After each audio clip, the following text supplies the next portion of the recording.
Le cas de la mystique dépouille, Luisa Picaretta, met à nouveau le feu à Internet. Une femme de l'intérieur de Bari qui a vécu entre la fin du XIXe siècle et le début du XXe siècle attire une fois de plus l'attention des milieux catholiques pour ses révélations controversées sur la vie après la mort. Bienvenue dans le monde de la foi, où nous explorons ensemble le monde fascinant des miracles et des prophéties divines. Il s'agit de Luisa Picaretta, née à Corato dans les Pouilles en 1865, dont l'existence dès son plus jeune âge a été marquée par des phénomènes mystiques et des stigmates qui lui ont conféré une aura de sainteté reconnue par beaucoup. Dès son plus jeune âge, Picaretta a commencé à avoir des visions et des expériences spirituelles qui l'ont poussée à embrasser une vie dédiée à la prière et à la souffrance en tant que victime pour expier les péchés de l'humanité et apaiser la colère divine. Ces conditions physiques extraordinaires, avec une paralysie quotidienne du corps et une rigidité posturale qui n'était interrompue que par l'intervention d'un prêtre avec le signe de la croix, laissèrent perplexes les médecins de l'époque, incapables de trouver des explications scientifiques.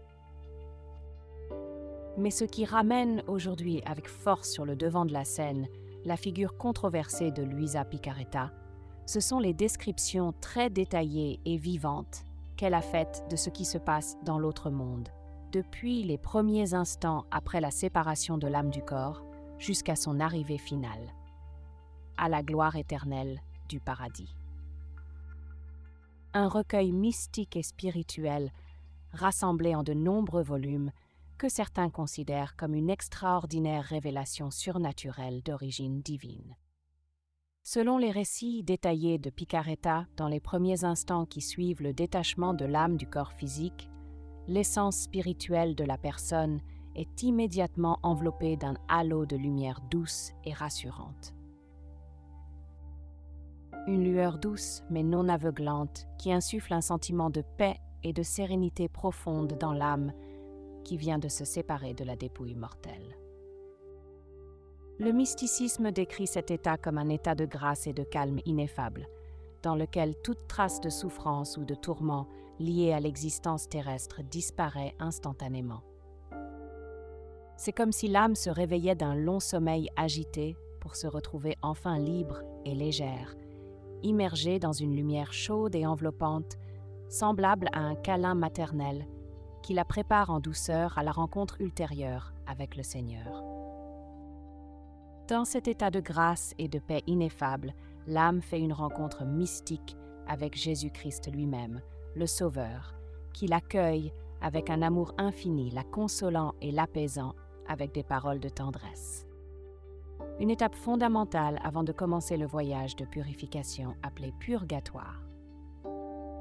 Avant de continuer, abonnez-vous à notre chaîne et laissez un like. Assurez-vous de ne rien manquer car nous avons une question importante à partager avec vous. Mais contrairement à la vision traditionnelle d'un lieu d'expiation et de tourment, Picaretta décrit le purgatoire comme un chemin de croissance spirituelle et de guérison. Un processus au cours duquel l'âme revoit toute son existence terrestre et assume les conséquences des actions accomplies, aidée cependant par l'amour miséricordieux de Dieu lui-même qui la soutient et la guide comme un père solidaire vers une pleine réconciliation avec lui. Le point culminant de ce voyage spirituel est représenté par le jugement particulier, une rencontre enfin sans peur au cours de laquelle Dieu évalue toute la vie que l'âme individuelle vient de vivre et décrète sa destinée éternelle. Cependant, selon les descriptions de Picaretta, il ne s'agit pas d'un rite solennel et terrifiant, mais plutôt d'un embrassement d'amour dans lequel l'âme reconnaît enfin et embrasse consciemment sa dépendance totale à l'égard de Dieu et de sa miséricorde infinie. Ce n'est qu'après avoir franchi cette étape de purification que l'âme peut enfin accéder aux hauteurs de la béatitude éternelle et à la gloire du paradis. Un état indescriptible de joie et de paix infinie, où l'âme repose pour toujours dans un océan de lumière et d'amour divin, à jamais libre de toute souffrance et douleur. Un don très précieux pour comprendre le mystère de la mort et trouver un réconfort dans la foi, affirment aujourd'hui les promoteurs de la cause de béatification de Luisa Piccarreta, ouverte par les autorités ecclésiastiques en 1995 et toujours en cours d'examen. Ces révélations détaillées sur les mystères de l'au-delà sont proposées comme une clé pour accueillir sereinement le passage de l'existence terrestre, nourrissant la certitude d'une nouvelle vie glorieuse et paradisiaque qui attend après la mort.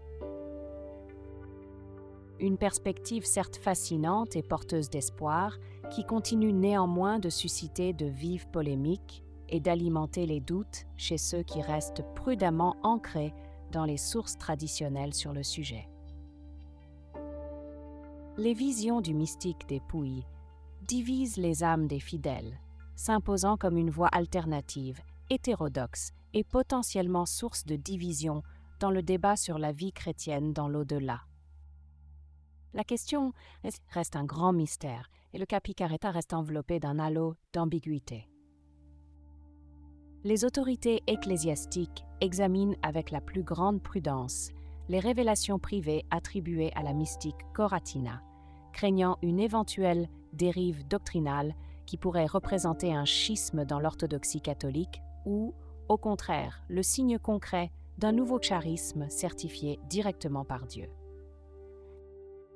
Une tâche délicate et complexe pour les théologiens chargés d'examiner le cas, tandis que la vénération populaire pour la figure charismatique de Luisa Piccarreta grandit dans certaines communautés de fidèles, alimentant les divisions et les positions contradictoires sur l'authenticité de ces prétendues visions.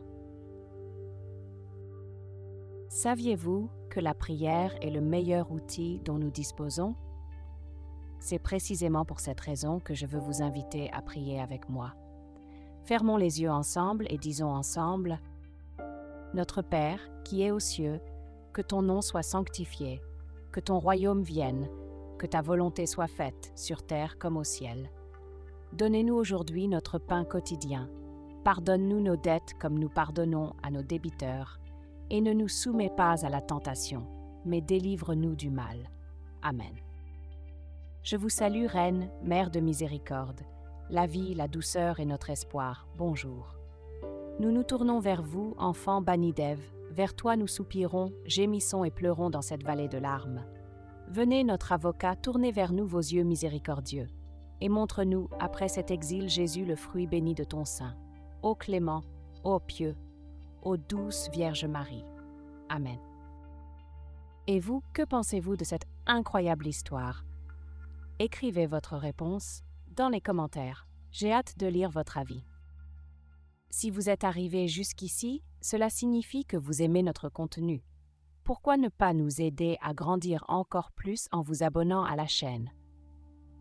Et si vous avez aimé cette vidéo, n'oubliez pas de nous laisser un joli like. C'est la meilleure façon de nous faire savoir que vous aimez notre contenu et que vous souhaitez en voir plus. Rendez-vous dans la prochaine vidéo.